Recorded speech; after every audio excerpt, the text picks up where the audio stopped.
Hopefully this camera's straight. I just put it on a tripod, but welcome to this extremely informal setup.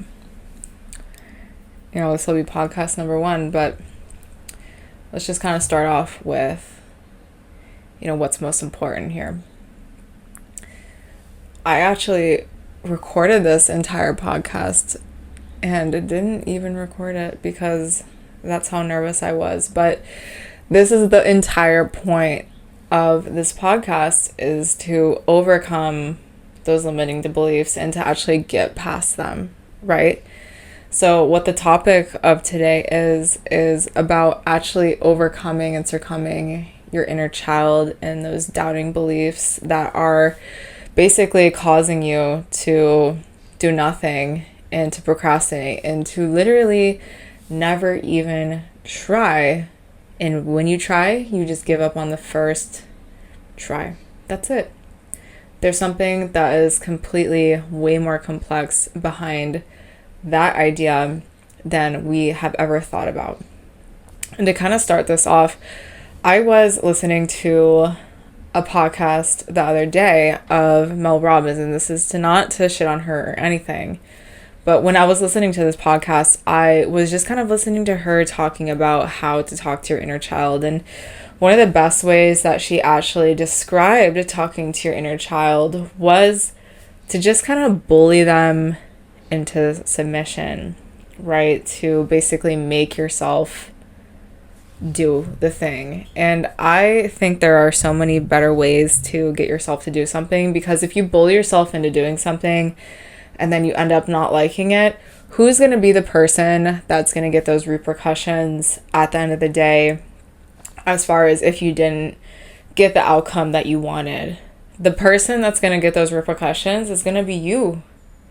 Because not a lot of people think, okay, if I bully myself into doing this and then I don't get the result that I want, who's going to be the person that you are going to end up being like, you know what? I told you so. This I knew was not going to happen. I knew this wasn't going to go my way.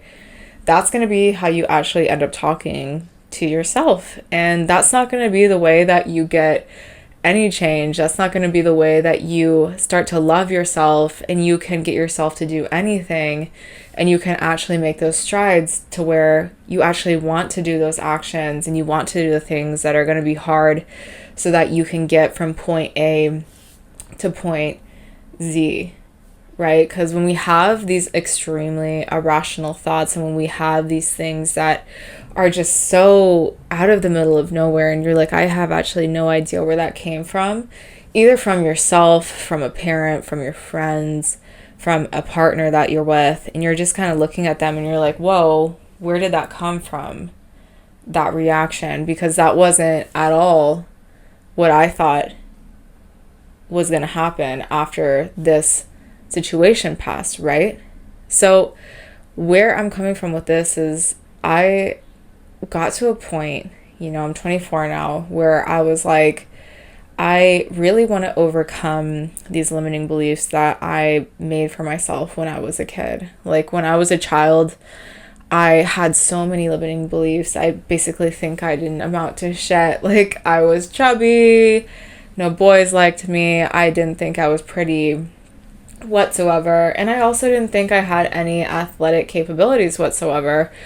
So, my parents being the amazing people that they are, and that's not like being sarcastic or anything, I know my undertone is a little bit sarcastic, they would always put me in sports, they would always put me in these programs to, kind of help me overcome these things. And what ended up happening from that is because I had no idea what I was doing. I ate like shit, I was eating pizzas and cookies and all of these things. And when I went to gymnastics practice, I would basically eat so much beforehand. And when it came to me going upside down or me doing any of these sports that, the other kids were so able to do, I was not able to do them. And, now that I'm older, I kind of figured out like why I was eating so much. I don't know if any of you can relate to this, but like I was a super chubby kid, and the reason was because I didn't have any friends in school. So like when I got home or when I was at school, a funny side story about that, I actually stole like other kids' food when, they went out to recess. I basically said, oh, I have to go to the bathroom, and like the teacher went out, and they trusted everybody. They trusted the kids, and me, being one of the kids, I would literally sneak into like other people's lunch boxes and eat their food.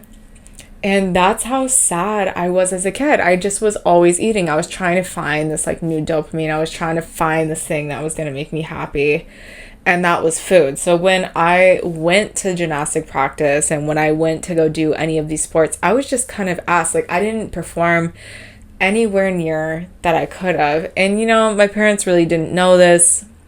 They were like, why is my child so chubby? I have no idea why. She's like, gaining all this weight. Like we're packing her amazing food and she's just like coming back so heavy, because whenever the school would start, because like that's when they wouldn't be able to watch me all day and like kind of see what I consumed. Dude, I would literally like convince the other kids at school that like I didn't have any lunch because I literally would like eat the lunch beforehand. And then I remember I had this amazing friend, Sora. She was from Japan, and her mom would cook her these amazing like bento boxes almost every day. And I know she felt so bad for me. And I just was like, Sora, like, I don't have any food. My mom didn't pack me any food. Help. And I remember she would like just look at me with such a sorrowful look. And she'd be like, here, like, take my food. It's okay. But that's so much besides the point. But basically, I was just like a sad, chubby little girl. And when I went to the gymnastic practice, I wasn't able to do any of the flips. I was upside down. I was like wanting to throw up, etc.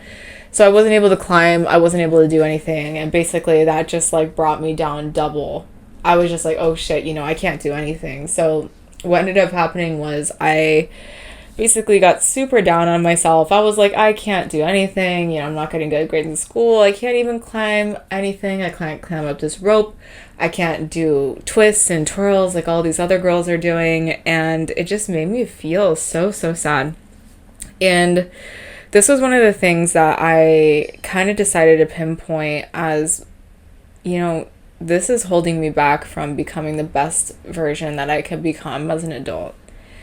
And I think all of us have these moments throughout our lives that affect who we are for the rest of our lives, right? And these things are just going to continue to pass, and they're going to continue to rule how we go day to day unless we actually take a look at them and we say, oh, this thing is basically affecting every single thing that I've done and is going to affect every single thing that I've done forever. And when you discover what those things are, it's so, so powerful.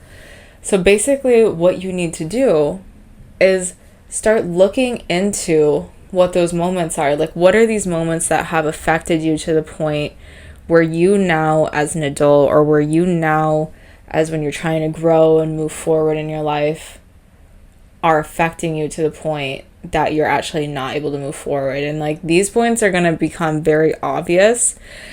Let me go ahead and turn on this light. It's getting a little bit dark out here, but these points are going to become so obvious when you try to do something and you have this just thought in the back of your head that's like so rational, and you're just like, what the fuck?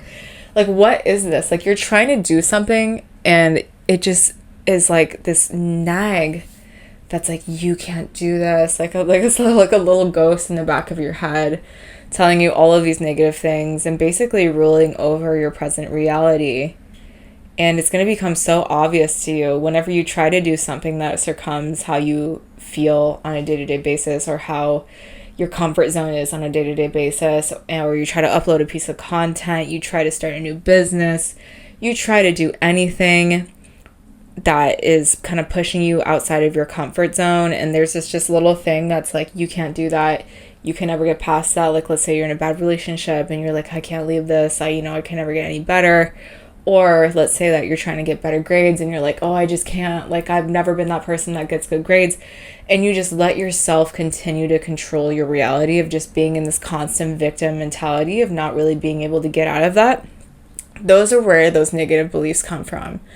And we'll be able to pinpoint those when we actually start to see where our fears come from. And like, one of these questions came up when I was reading this book, right? It's actually called The Artist's Way. And this is one of the things that helped me unlock so many things that I was just never thought I would be able to do, or even thought would be something that I would enjoy, right? So when I was looking at these questions, and they were basically asking me, what are these fears that seem so irrational to you? Like, what's something that's so irrational that you have no explanation behind, but you just do not want to do? And one of them for me was gymnastics. So this is where this whole story behind gymnastics came from. So basically, I discovered after all of this journaling, maybe hours of reading, hours of journaling, I was like, gymnastics. That's one of the ones that like affects me to the point where I'm like, oh my God, like I can't go upside down. Like, for example, I've been doing yoga. I've like been pretty, consistent with doing yoga for maybe like a year and a half now. And I would say I'm like pretty like intermediate to advanced, but I can never let myself get over this level of like going upside down or like doing anything that is beyond a specific position. And I knew that this came from a fear that was just so irrational. So I was like, okay, I have to get over this. I cannot let this rule my reality, because if you let things like this rule your reality, you're going to continue to let little shit rule your reality for the rest of your life. And you're just going to continue to get to these literal self-made walls when you're trying to just move forward in your life and you're trying to do something, you're trying to overcome a specific position that you're at in life. But these like little walls are just built and constructed along the path when you're actually trying to grow, and you're just like, fuck, like I keep hitting these walls. But what actually these walls are literally self-made in our own minds. And these self-made walls are coming from when we were children or when we went through a specific situation that basically made us feel in our egos just put down all the way to the floor and say, like, I can't do this, fuck this. And there are so many points in our lives that we reach where we're like, I can't do this. And, we doubt ourselves and we just give up. And what actually ends up happening throughout the rest of everybody's lives, and I've seen this with people all the way from like 5 years old when we, first, let's say like you touch a stove, for example. Like, let's use a little psychology moment. You touch a stove and you're like, ow, that hurts. That fucking burned me. I shouldn't touch a stove anymore. That's what I'm talking about.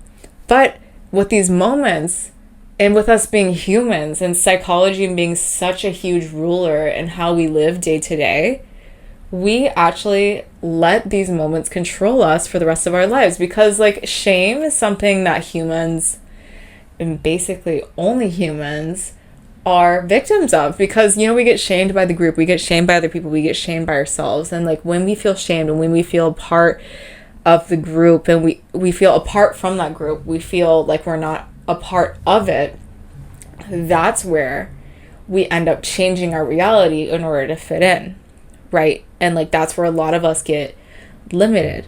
So when we're trying to overcome these walls and it just seems like something keeps on limiting us, and really that only thing is us, there's something so beautiful that you can do in that moment, right? Because like, once you recognize it, and like, this is where a lot of therapists say, hey, at least you recognize it. At least you can say what the problem is, right? Because like, we all know those people that are in shit relationships or that are just in shit positions, and they're like, oh, I know I'm in this bad position, or I know I'm in this bad job, or I know I'm in this bad relationship, but I can't get out of it.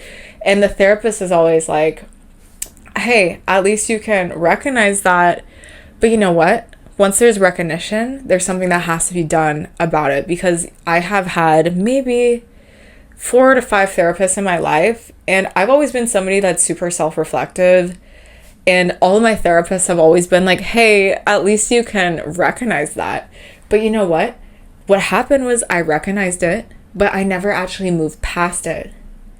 I recognized it, but I literally did not do anything with that because I was just like, oh, they told me that I recognized it. I don't have to do anything to get past it. So what you need to do once you recognize what that thing is that's holding you back, and this could be something from 5th grade, from when you were literally 5, or this could be something that's relatively recent, because you know what? Our ego continues to live. Our ego will continue to exist for the rest of our lives. And when we have these moments where our ego gets so damaged, or when our emotional state gets so damaged from something, we let that affect us forever. Like, this could be something that happened in college. This could be something that happened last year in a shit relationship with a friend or anything. But you need to pinpoint these moments where it's like, you know what? This thing happened, therefore it changed my belief about X, Y, and Z. So let me go ahead and share my situation. So back to gymnastics, I was never able to go upside down. I was just so uncomfortable with it. So I discovered that this was one of the walls that we were talking about that limited me from getting from point A to point B. Because I was like, there's this fucking thing that I cannot get past. There's this thing that is literally holding me hostage between point A and point B. And that's like literally not being able to do gymnastics. So I pinpoint this. I'm 24 years old. I'm like, great, I need to do something about this ASAP. So I look up, because like I'm a little digital nomad at this point. I'm traveling around. I'm in Peru. You know, I'm there for maybe like 4 or 5 months. And I look up online, you know, gymnastics near me. I end up finding something that looks fun, because, you know, you have to do something that looks fun. You can't just like do something that's going to make you hate your life. Like, I looked up like this version of gymnastics, and there was this thing that was like called aerial silks, and in Peru it's called like telas or something like that. And I signed up for it. I go, and you know, I start off with like 1 time a week, and I, you know, end up doing this quite often, but I never get anywhere with it, right? Like, because what you have to do is you have to literally climb up a rope and then like do all these things, like do all this acrobatic. It's like acrobatics, gymnastics, like upside down type shit. But I was never able to do any of that. And, you know, I decided to take it up to the next level, because I took maybe 2 classes where I went once a week, and I was like, you know what? I'm not getting anywhere. I wasn't able to climb up the ropes. They were helping me. I was in the noobs class, and like I was like, okay, once a week is not cutting it. I need to take this more seriously. So I actually signed up for a class that was happening 2 times a week. And, you know, my ego was so fucking hurt by taking this class, because I wasn't able to do shit. I literally took this class for 2 weeks. Nothing. I was not able to climb up the rope. I was literally with the noobs. Other women were climbing up these ropes. And I was like, how the fuck is this person doing this? Like, I was asking for advice. You know, I was never able to get up the ropes. I felt so weak. I felt like ashamed of myself. Like, me being like a full 24 years old and being like, I can't do acrobatics. Like, I'm going to give up. You know, I was like a little bit sad about it, because the whole reason behind this was to like show my inner child that I could. And, you know, my inner child got so hurt by this situation. And like those emotions that we were talking about earlier, where it's like when something is so intense of an emotion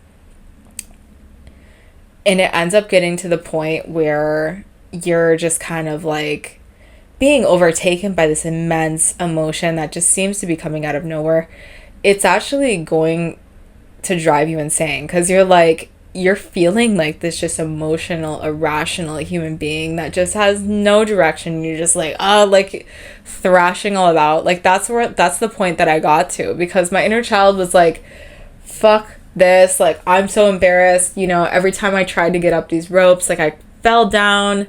I was weak. I couldn't do it. And I was like, no, like I'm going to give up. But I didn't give up. Right? But I actually thought that I was going to. So the last class that I took, after 2 weeks of taking it, I, basically got home and I was like to the point of wanting to cry. I was to the point of literally wanting to just like give up on everything. And I was like, I'm done. Like, I can't even prove to my inner child that I'm worth shit. Like, I can't prove to myself I'm worth shit. Like, I can't even climb up these ropes.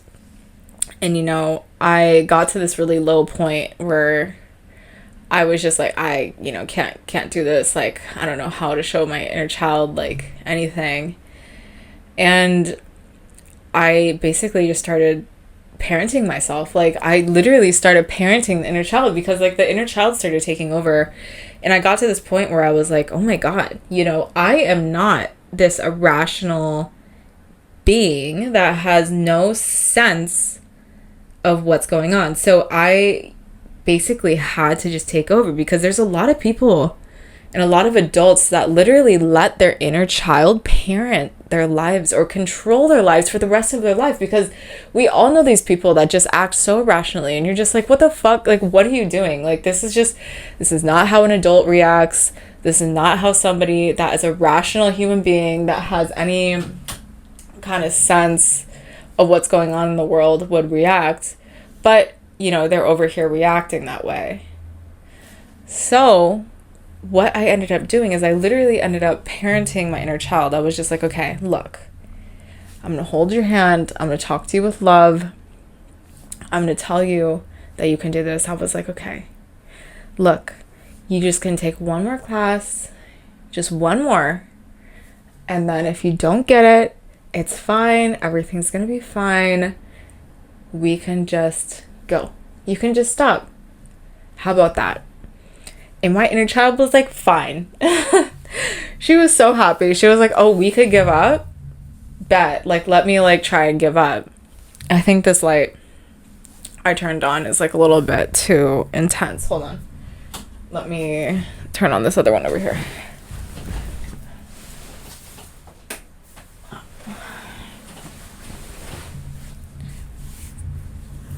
Okay, that's better. But basically, I was like, look, like, you can give up after one class. One more class.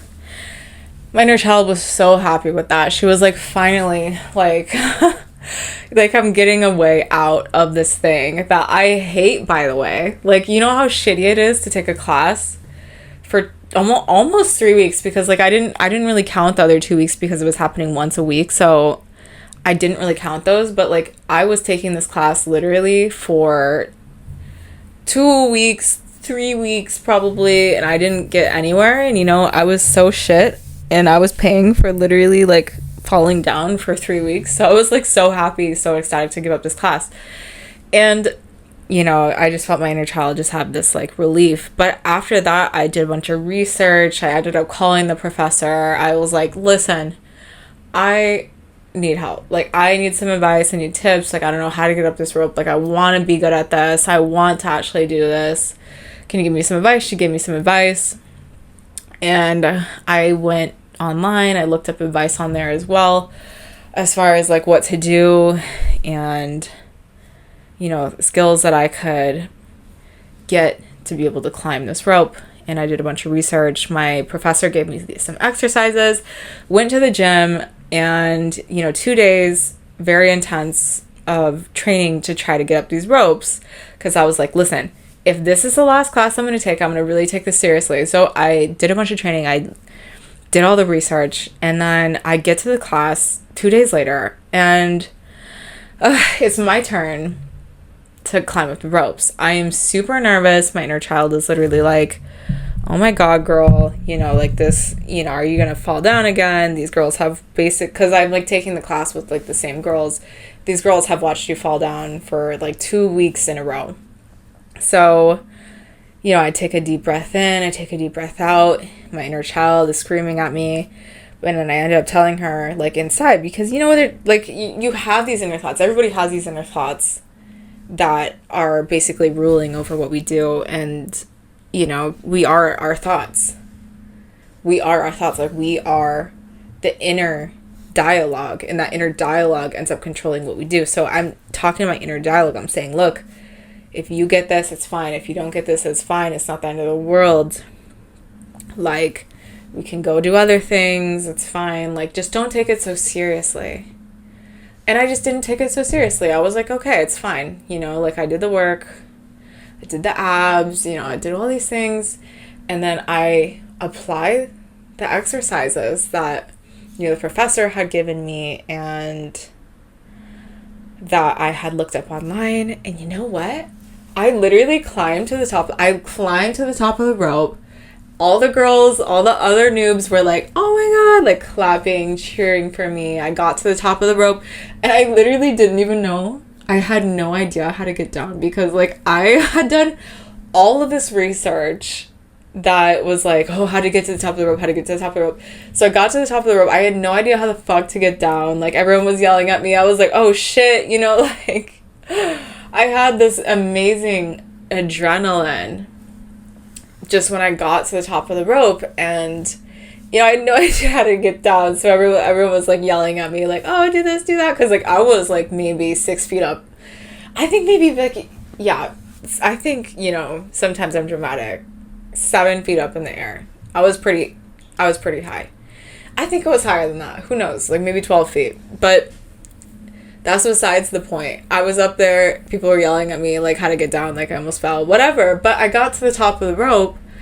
And, you know, I had this fucking insane moment when I got down to the bottom. And I was like, oh my God. Like I can do this. Like I am fully capable of doing anything that I want to do. Because you know what? We all have these limiting beliefs. And once you can show yourself, because we are all so fully capable of doing this, of getting over these limiting beliefs. And it's really about guiding yourself through that process. And I think a lot of us, especially if you're here watching this, and I thank you so much if you are still here at this point, a lot of us will look to somebody else online, will look to somebody outside of ourselves to try and get that answer, to have that excuse to say, you know what, that person didn't give me the answer, so that's the reason why I'm not where I want to be in my life. That person didn't give me this, so that's the reason why I'm not where I'm at. You know, that's not where I'm supposed to be in life. You know, like we try to look for these outside answers by looking at these constant YouTube videos, by doom scrolling, by literally looking everywhere else but ourselves. But once we look to ourselves and once we actually listen to our inner dialogue and find out what these moments are that are creating these false walls that we just seem to not be able to get past and we just seem to just be stuck, that's where the true answer lies. The true answer is within yourself. Because once you discover these things that are just so limiting to you, that just seem so irrational, and you're just like, what the fuck is this? Like, I should not be letting this get to me the way that it is. Once you discover what those things are, and you're able to write them down, you're able to parent and love and guide your inner child through that instead of bullying yourself. Because like David Goggins I think is great, but I think, you know, his methods might work for some people, not for me. I need more love. Like I need more affection. You know, I'm a Cancer. I need someone to be like, I love you, like you can do this, like you can get through it. And you might be that same way too. So you need to talk to your inner child with more love. Tell your inner child, him, her, I love you. You can do this. Whether this happens or this doesn't happen, I will still accept you. And not put just so much fucking pressure on ourselves. And this could turn into an entire other podcast where we talk about just pressure that we put on ourselves and taking something so seriously to the point where it just isn't fun anymore. Because I'm sure we've all tried to choose something new, like I did with this podcast. Like I actually recorded this entire podcast. Well, no. I literally sat in front of the camera. I didn't press record. I didn't even press record on the microphone, nothing. I literally recorded this entire thing without recording it. And then I was like, you know what? I should do this. Because that's how nervous I was. Like sometimes we just have these like limiting beliefs that You know, they just seem so irrational, but there's a reason why they're coming from somewhere. And it's good to know, and it's good to recognize them and write them down. Please actually figure out what they are, and then talk to yourself with love. Guide yourself through them. Parent yourself through them. Don't be a dick. Don't say fuck you to yourself. Like, be so loving. And tell yourself you can do it. Allow yourself to have some peace. Don't be so pressuring towards yourself, because you know what? Your inner child needs love. Your inner child needs someone to guide them through it. Your inner child needs that parent to guide them through it. Your inner child needs that teacher to give them those words of encouragement, because that's what they didn't have when they were younger, and that's why they are the way that they are, and that's why they are affecting you the way that they are to this day, is because nobody was there to guide them. Nobody was there to give them these words of encouragement, to actually push them lovingly to where they need to go. So yeah, I think this is a good place to end this. I am super, super glad if you made it all the way through this. Thank you so much for listening. I'm going to be doing this once a week. I really want to push myself to do this. I really enjoyed doing this, and thank you so much for being here. Please subscribe if you want. If not, that's okay. If you found value from this, I'll continue to push these out, and I will see you next week. Thank you so much.